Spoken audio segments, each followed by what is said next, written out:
여러분들의 힐링과 행복을 도와드리는 노박사 레오입니다. 실은 저는 직업상 이렇게 다브레인 분들의 대인관계 혹은 의사소통, 행복하고 즐거운 개인적인 삶 혹은 직장생활, 그 다음에 리더십 이런 게 이제 원래 저 전공인데요. 제가 가끔씩 안 좋은 얘기를 할 때도 있습니다. 그건 뭐냐면 바로 오늘과 같은 얘기예요. 그래서 오늘의 제목은 가까이 하면 항상 상처를 주는 사람, 세 종류의 사람들을 알아보도록 하겠습니다.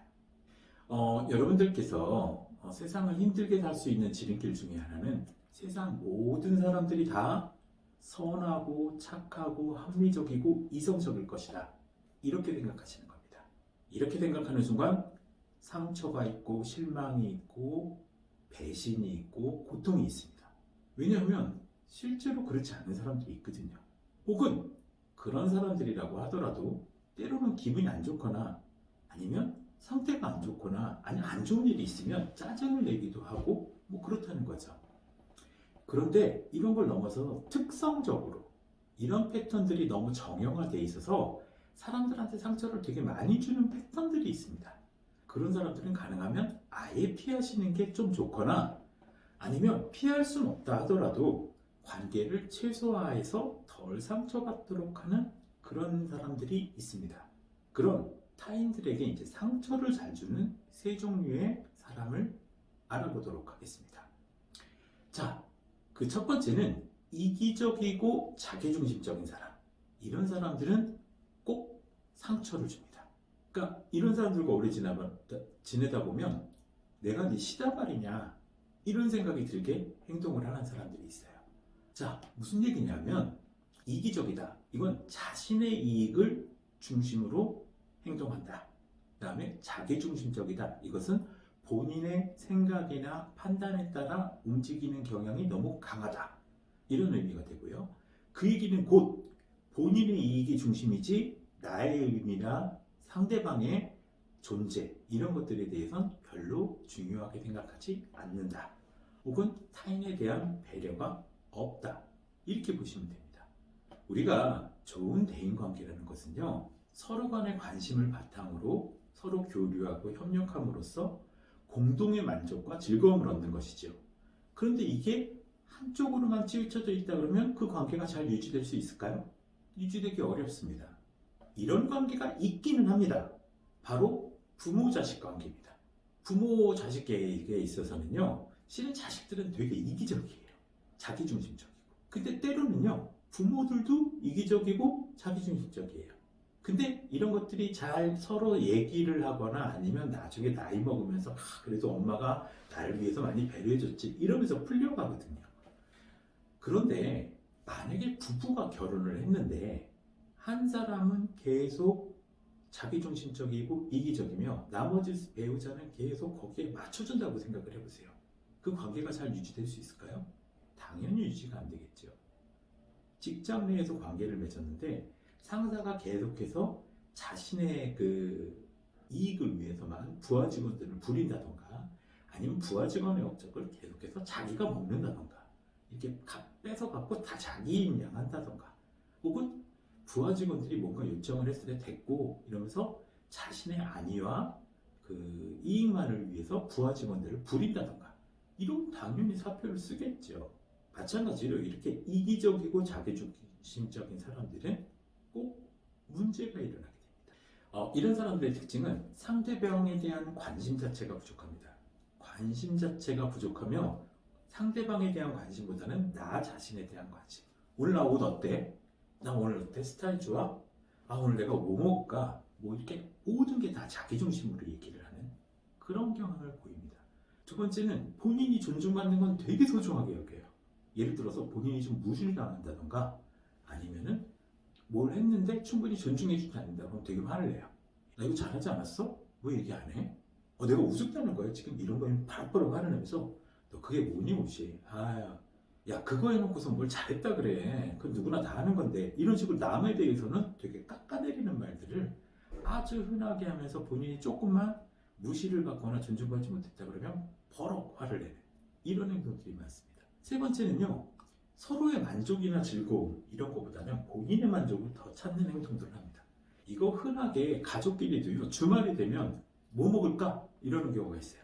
그럼 저희 딸이 아빠 먹고 싶은 거 먹어.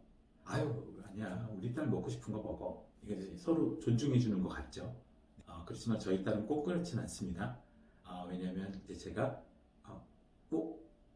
설렁탕 먹으러 갈래? 뜨거워. 부대찌개 먹으러 갈래? 매워. 그래갖고 결국 자기 먹고 싶은 거 나올 때까지 얘기를 하니까 하지만 자식이니까 마찬가지로 서로의 어쨌든 만족이나 즐거움을 서로 같이 나누겠다 이런 태도들이 있는 것이 상당히 중요합니다. 그래서 상대방들은 이런 사람들을 오래 만나게 되면 소외감을 느끼거나 아니면 존중받지 않는다는 느낌을 받거나 아니면 착취당한다는 느낌을 받게 됩니다. 이런 느낌들이 계속 쌓이게 되면 관계가 개선될 수가 없다는 것이죠. 그래서 이런 분들과 관계를 맺게 되면요. 관계에 대단히 많은 에너지를 소비하게 됩니다. 그런데 그 에너지를 소비한 만큼 나에게 돌아오는 것이 없습니다. 그래서 관계에서 공허감이나 허무함 같은 것들이 느껴지고 만족과 즐거움이 없습니다. 그래서 결국에는 이런 패턴들이 불균형적으로 이루어지는데 이걸 단절하지 못하게 되면 이런 착취적인 관계가 되게 고정화되기 때문에 앞으로도 계속 그런 일들이 반복될 가능성이 높아서 아예 이런 관계들은 처음부터 맺지 않거나 아니면 최소한의 관계를 맺어서 착취당하거나 아니면 존중받지 못함을 최소화하는 것이 필요합니다. 자, 그 다음으로 피해야 될 사람들은요, 공격적인 사람들입니다. 대인관계에서 지나치게 공격적이고 호전적인 사람들은 피하는 것이 좋습니다.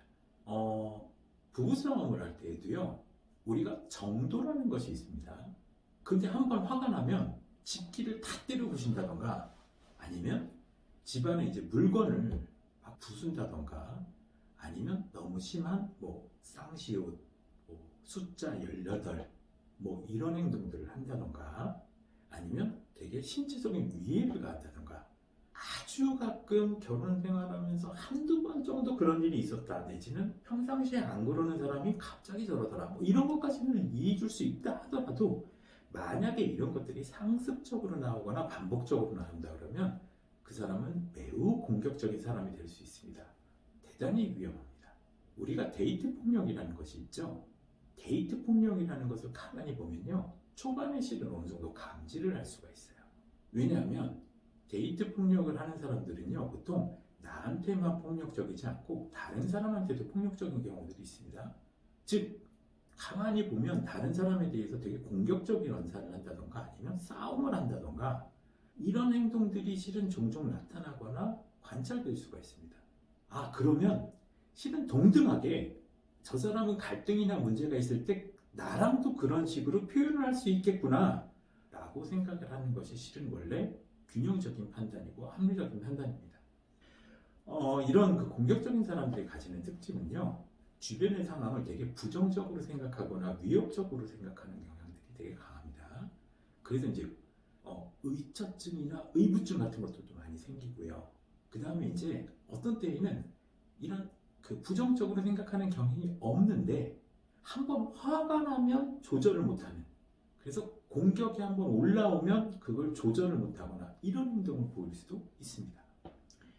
또 하나는 이런 행동적인 문제들이나 이런 파괴적인 행동 이런 것들을 반복적으로 보이게 되면 그 자체도 문제가 될 수가 있습니다. 이런 것들은 실은 잘 안 고쳐져요.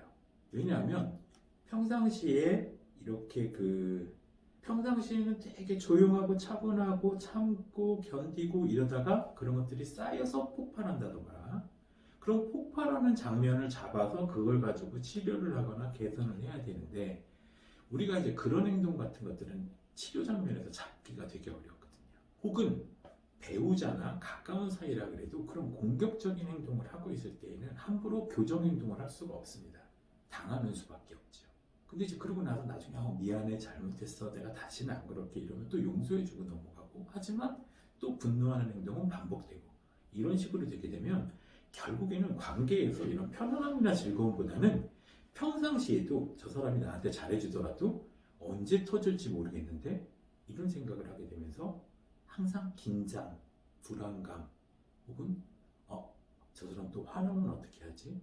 이런 것들이 계속 남아있기 때문에 관계에 즐거움이나 만족이 없습니다. 또한 한 번 터지고 나면요 결국 내 마음은 계속 상처를 입게 됩니다. 이게 특히 신체적인 위해까지 생겼다 이렇게 되면 이건 더할 나위 없는 것이죠. 나중에 와서 아무리 사과를 한다 그래도 이 행동 자체가 없어지는 건 아니거든요. 그리고 이런 것들을 만약에 이제 공격적인 사람들이 나한테 계속 공격을 하다 보면 나도 공격적이 됩니다. 나도 공격적이 돼요. 왜냐하면 당할 수만은 없잖아요. 그리고 공격이라는 것은 생존과 관련된 것이기 때문에 내가 계속 공격을 받으면 나도 공격을 하게 돼 있습니다. 이러다 보면 둘 다 망가지게 될 가능성이 높다는 것이죠. 그래서 우리가 예를 들어서 매 맞는 아내 이렇게 되면 남편분들이 오셔가지고 이 인간도 앵간해요 이렇게 얘기하죠. 근데 보면 처음에는 남편이 먼저 시작했는데 부인은 방어적인 차원에서 그걸 계속 하다 보니까 서로 공격적이 되는 경우들이 매우 흔하거든요. 이런 문제점들이 있을 수가 있습니다. 그래서 처음부터 피하거나 아니면 최소한의 관계만을 맺는 것이 중요합니다. 그리고 이런 상황은요 부부에게만 있는 게 아니고 연인관계만 있는 것도 아닙니다. 회사 내에서 혹은 조직 내에서 혹은 친구 간에도 충분히 있을 수 있는 일임을 주의하셔야 됩니다. 세 번째는 반성이나 후회가 없는 사람, 이런 사람들은 또 피하시는 게 좋습니다. 양치기 소년인 거죠. 예를 들자면 앞서 말한 공격적인 사람 내지는 이기적인 사람, 이런 사람들도 내가 충분히 내 어려움에 대해서 얘기를 한다던가 이렇게 하지 말아주세요. 이건 내가 너무 불편하니 이렇게 해주세요. 이런 대화가 잘 됐다고 칩시다. 그래갖고 그쪽에서 미안해 내가 잘못했어 다시는 안 그럴게 그래 한 번만 봐주지 이렇게 생각하고 넘어갔는데 만약에 그 행동을 또 반복하게 된다. 그리고 이런 후회하고 자책하지만 개선되지 않는 행동들이 되게 반복된다. 이 또한 특성이고 습관이고 반복되는 행동입니다. 잘 안 고쳐집니다. 예를 들어서 음주 행동이라던가 폭력 행동이라던가 혹은 마약과 관련된 행동이라던가 이런 경우들에는 계속 분명히 본인이 문제의식이 있음에도 불구하고 이런 행동들이 반복되는 경우들이 있어요. 근데 실은 여러분 생각보다 이게 변화하기가 쉬운 게 아닙니다. 왜냐하면 대단히 강한 문제의식도 있어야 되고요. 그 문제의식에 근거해서 문제를 개선하고자 하는 피나는 노력과 되게 상당한 에너지가 오랜 기간 동안 투자가 돼야만 변하는 것이지 그냥 변하는 것이 아닙니다. 그런데 이런 변화 의지가 없거나 아니면 문제의식이 깊지 않다던가 아니면 변하고자 하는 실행이나 노력을 충분히 하지 않는다던가 즉 어떤 후회나 반성이라는 것이 말로는 하긴 좋지만 그걸 실천으로 옮겨서 진짜 바꾸기까지는 대단히 어려움이 많이 있고 대단한 노력이 들어가야 되는 거기 때문에 실제로는 바뀌는 경우보다 바뀌지 않는 경우가 더 많을 가능성이 있습니다. 즉 바뀌는 경우가 대단히 훌륭하다는 것이죠. 그래서 이런 것들을 만약에 반복하게 될 경우에는 바뀔 것이라 기대를 하면서 내가 지치고 힘들고 또 상처받고 그 문제 행동 때문에 계속해서 다치는 것보다는 차라리 피하거나 포기하거나 아니면 최소한의 관계만을 맺는 것 이런 것들이 더 나을 수 있습니다. 그래서 이렇게 사람한테 대해서 계속 실망을 하거나 그렇게 되면요 전반적인 대인관계가 다 안 좋아져요. 혹은 다른 사람들도 다 그럴 것이다 라는 부정적인 생각이 되게 확산이 돼요. 그리고 다른 사람들도 이 사람처럼 이렇게 나한테 부정적으로 행동하거나 공격적으로 행동하거나 문제있게 행동할 것이다 이런 기대들이 많기 때문에 대인관계도 안 좋아지면서 호전적이 돼서 나도 공격적이 됩니다. 즉 좋을 게 없다는 것이죠. 제가 바꿀 수 있을 것 같습니다. 이런 착각으로 결혼을 하거나 관계를 맺거나 아니면 부하 직원으로 받아들이거나 그런 경우들이 있습니다. 이런 경우를 보통 레스큐 판타지라고 합니다. 즉 구원할 수 있다는 착각을 하고 있는 경우들이 있는데 결코 쉽지 않습니다. 제일 쉬운 방법은 멀리하는 것입니다. 아니면 아예 초반에 관계를 맺지 않는 것입니다. 물론 치료가 되냐 안 되냐로 하면 됩니다. 그런데 문제는 이 글을 들은 하면서 내 주변에 있는 그 사람이 문제인 것 같은데 치료된다고? 이게 안 됩니다. 문제는 그 사람이 와야 되는데 주변 사람들이 맨날 문제의식을 느껴서는 안 된다는 거죠. 그 사람한테 만약에 야 요번에 무슨 동영상을 보니까 너 문제 있는 것 같아. 너 가서 좀 치료 좀 받아야 되겠어. 내가 그 사람 저 소개시켜 줄게. 그 박사님이라는데 가서 치료받아 볼래? 올 것 같으세요? 안 올 것 같으세요? 절대 안 옵니다. 그런 얘기하면 더 관계만 나빠진다는 것이죠. 그래서 변화하기보다는 아예 가까이 하지 않고 멀리 하는 사람들도 있다. 이것이 더 현명한 방법일 수도 있다는 것입니다. 자, 오늘은 대인관계에서 좀 우울한 얘기를 했는데요. 네. 우리가 그렇습니다. 뜨거운 날로는 피하는 것이 좋죠. 너무 추운 날은 밖에 안 나가는 것이 안전하죠. 너무 햇볕이 뜨거운 날은 그늘에 있는 게 필요합니다. 미세먼지가 많은 날은 우리가 마스크를 쓰고 스스로를 보호할 수 있어야 돼요.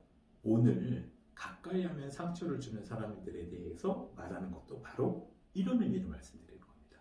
내가 다칠 수 있고 내가 상처받을 수 있는 사람들도 있고 그 사람들을 피하는 것도 나를 보호하는 방법입니다. 라는 것을 꼭 기억하실 필요가 있습니다. 자, 오늘은 여기까지 하겠습니다. 지금까지 여러분들의 힐링과 행복을 도와드리는 노박사 레오였습니다. 자, 안녕.